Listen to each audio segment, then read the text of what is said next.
Olá, pessoal. Meu nome é Rômulo Costa, sou tutor do PVS de Itaperuna, tutor de Física, e o nosso assunto de hoje é a respeito de espelhos esféricos. Então, vamos começar.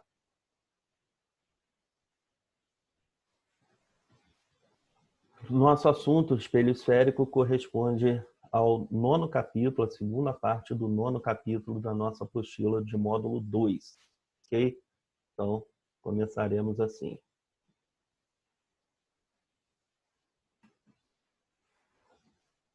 Primeira coisa que a gente vai falar é a respeito dos tipos de espelhos esféricos que nós temos, certo?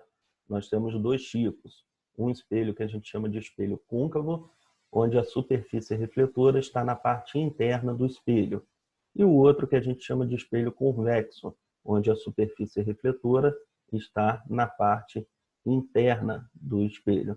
Então aqui eu tenho o espelho côncavo, certo? E o espelho convexo. O espelho côncavo na parte interna e o espelho convexo na parte externa. Elementos do espelho esférico. Nós temos esses elementos todos aqui, tá? Então vamos lá. O C é o centro de curvatura.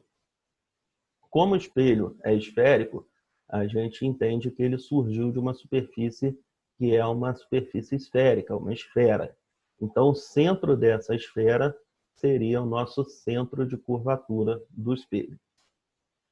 O ponto F, que é o foco principal, esse ponto F fica situado na metade da distância entre o foco, o centro e o vértice do espelho, entre o centro e o vértice do espelho, ok? O V é o vértice, o R é o raio de curvatura do espelho, e o Fzinho é a distância focal. Como eu falei, a distância focal é a metade do raio de curvatura, ok? E esse alfa é o ângulo de abertura. Essas leis que a gente vai estudar aqui, a gente vai estudar para espelhos que têm um ângulo de abertura pequeno, tá ok? Então, essas leis são para ângulos pequenos. Vamos lá.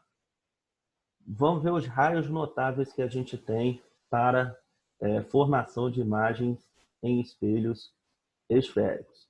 Primeiro, todo raio que incide no espelho paralelamente ao eixo principal é refletido passando pelo foco do espelho. Então, você nota aqui, para espelho côncavo, o raio vem paralelo, ele é refletido paralelamente, ele vem paralelo, ele é refletido passando pelo foco. O raio que vem paralelo, ele é refletido de forma que o prolongamento dele passe pelo foco.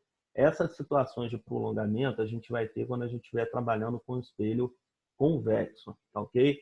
Então, no espelho côncavo, o raio ele vai passar pelo foco propriamente dito, e no espelho convexo, o prolongamento do raio é que vai passar pelo foco do espelho, ok?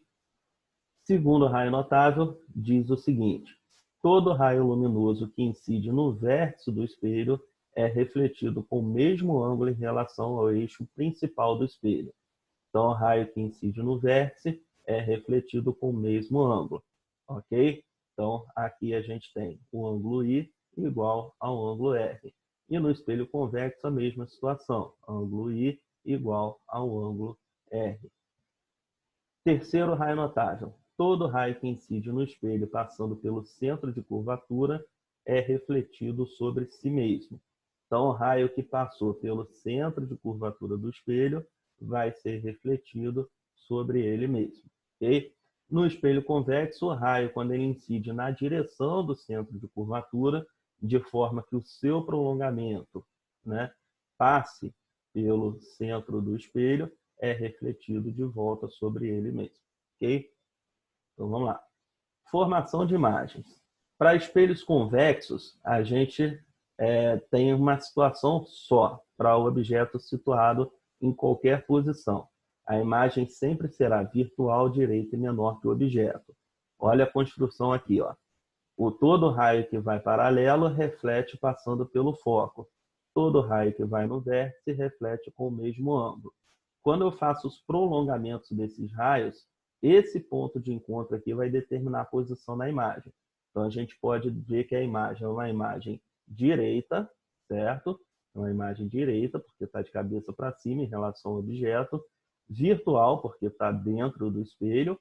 e ela é virtual também, porque ela é formada pelo prolongamento dos raios luminosos, ok? E ela é menor que o objeto.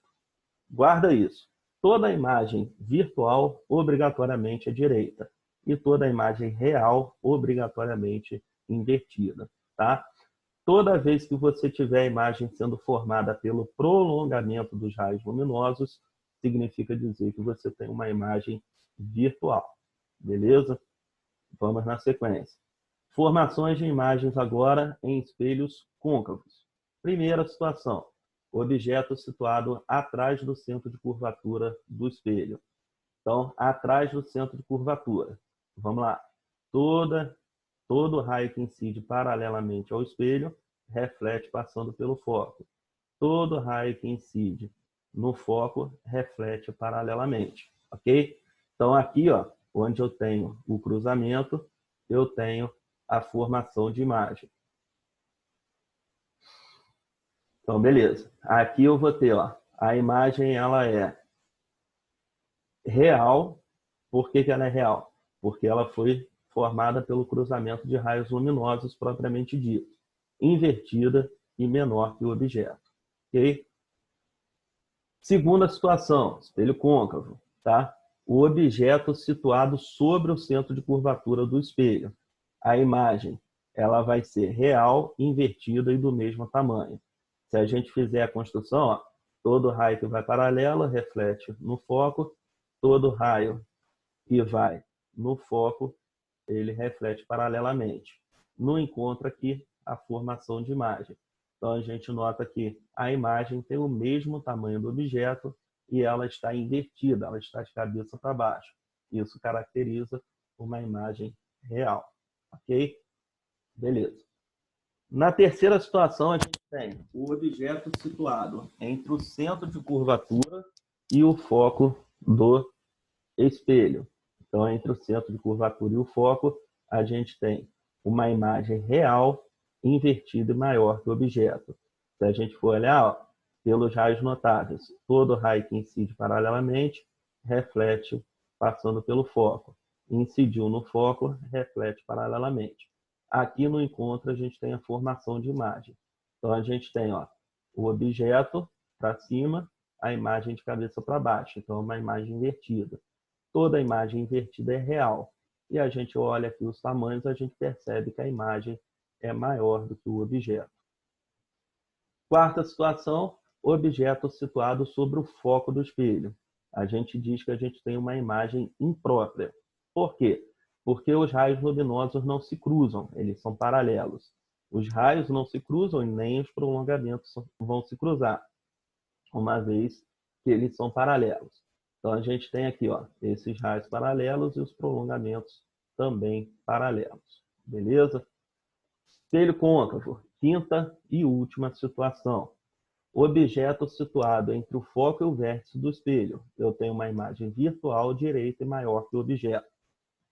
Vamos ver o desenho aqui, ó. Toda raio que incide paralelo reflete passando pelo foco.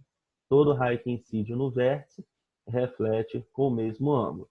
Fazendo prolongamento, a gente vê que os raios luminosos vão se encontrar aqui. Na verdade, o prolongamento dos raios luminosos vão se encontrar nesse ponto.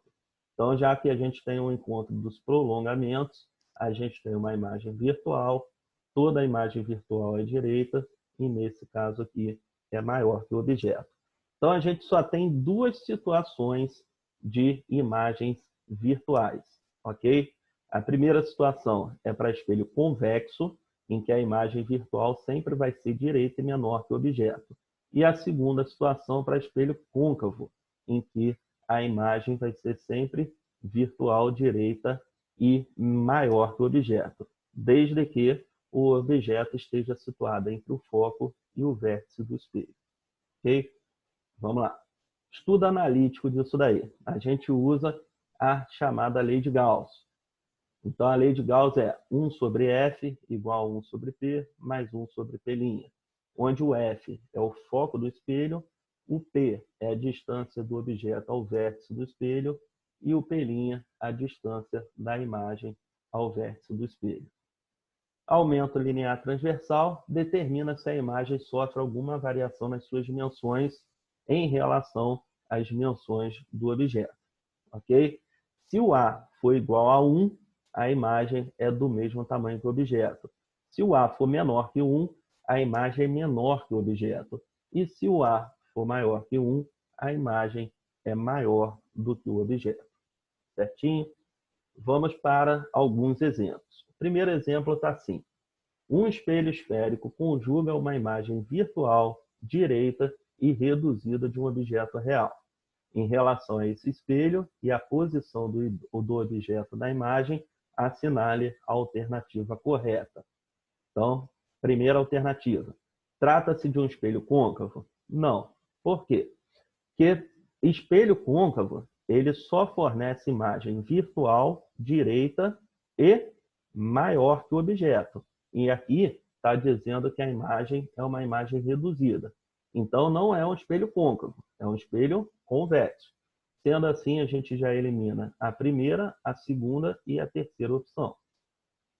Letra D, trata-se de um espelho convexo? Sim. Quando o objeto é colocado em qualquer posição? Sim, exatamente. O objeto colocado em qualquer posição no espelho convexo vai fornecer sempre o mesmo tipo de imagem, que é uma imagem virtual, direita e menor. Só para desencargo de consciência, vamos olhar a letra E aqui. Trata-se de um espelho convexo? Sim. Que conjuga imagens reais? Não. Essa aqui está errada. Por quê? Espelho convexo somente vai produzir imagem virtual. Ok? Então, a resposta, letra D. Segundo exemplo. Certo espelho esférico côncavo apresenta raio de curvatura igual a 0,5 metros, que é os 50 centímetros. Ok? A distância focal desse espelho em centímetros é igual a... Então, vamos voltar lá e lembrar. Quando a gente falou, a distância focal era metade do raio de curvatura. Então, se o raio de curvatura aqui é 50 centímetros, a metade do raio de curvatura vai ser 25. Então, a resposta é 25 centímetros. Beleza? Terceiro e último exemplo. Um espelho esférico côncavo conjuga uma imagem real de um objeto colocado a 20 centímetros de seu vértice. Sabe-se que a distância focal desse espelho é de 10 centímetros. Determine a distância dessa imagem formada até o objeto. Beleza. Primeira coisa, a gente separa, são os dados. Então, separando os dados, ele forneceu o foco, 10 centímetros, e forneceu a distância do objeto até o vértice, que é o que a gente chama de P. Então, o P, 20 centímetros. E ele pede para calcular o P'. Usando a lei de Gauss, 1 sobre F, 1 sobre P, mais 1 sobre P', a gente tem 1 sobre 10, 1 sobre 20, 1 sobre P'. Então, a gente tem 1 sobre P' igual 1 sobre 10 menos 1 sobre 20. Esse 1 sobre 20 mudou de lado. Quando muda de lado, ele passa negativo. E, fazendo essa continha aqui, a gente chega à conclusão que o P' vale 20 centímetros. Certinho?